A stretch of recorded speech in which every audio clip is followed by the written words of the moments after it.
ಗಾಡಿ ಕಳ್ಸ್ಕೊಟ್ಟಿದ್ರಲ್ಲ? ಹ್ಞೂ sir 2013. Owner ಎಷ್ಟಾಗಿದ್ರಣ್ಣ ಗಾಡಿ? ಸರ್ ಮಾಡಲು 2013. ಓನರ್ ಎಷ್ಟಾಗಿದ್ರು? Second owner. ಡಾಕ್ಯುಮೆಂಟ್ಸ್ ರನ್ನಿಂಗ್ ಇದೆಯಾ? ಸರ್ ಇನ್ಶೂರೆನ್ಸ್ ಫ್ರೆಶ್ ಆಗಿ ಕಟ್ಕೊಡ್ತೀನಿ. ಲೋನ್ ಇದೆಯಾ ಗಾಡಿ ಮೇಲೆ? ಸರ್ ಇಲ್ಲ, ಲೋನ್ ಇಲ್ಲ. Tyre condition? Sir tyre condition ಚೆನ್ನಾಗಿದೆಯಾ? ಸರ್ ಚೆನ್ನಾಗಿದೆ, 4 ಚೆನ್ನಾಗಿದೆ ಸರ್. ಎಷ್ಟು ಕೊಡುತ್ತೆ ಇದು ಮೈಲೇಜ್? ಸರ್ ಮೈಲೇಜಾ? ಹ್ಮ್, ಸರ್ ಮೈಲೇಜ್ ಒಂದು 22 23 ಹಂಗೆ ಬರುತ್ತೆ. 22-23 ಕೊಡುತ್ತೆ. ಹ್ಞೂ ಸರ್. ಗಾಡಿ ಎಕ್ಸ್ಟ್ರಾ ಫಿಟ್ಟಿಂಗ್ ಏನು ಮಾಡ್ಸಿಲ್ವಾ? ಸರ್ ಇಲ್ಲ, ಎಕ್ಸ್ಟ್ರಾ ಫಿಟ್ಟಿಂಗ್ ಏನಿಲ್ಲ. ಎಕ್ಸ್ಟ್ರಾ ಫಿಟ್ಟಿಂಗ್ ಏನು ಮಾಡ್ಸಿಲ್ಲ. ಇಲ್ಲ ಇಲ್ಲ. ಇಂಜಿನ್ ಎಲ್ಲ ಚೆನ್ನಾಗಿದೆ ಗಾಡಿದು?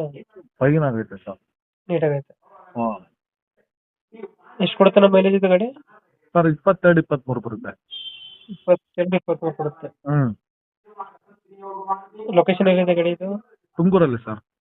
ಯಾವುದು, ತುಮಕೂರು? ಹಾಂ ತುಮಕೂರು. 2000 ಎಷ್ಟಂದ್ರೆ ಮಾಡಲ್ ಗಾಡಿ? 13.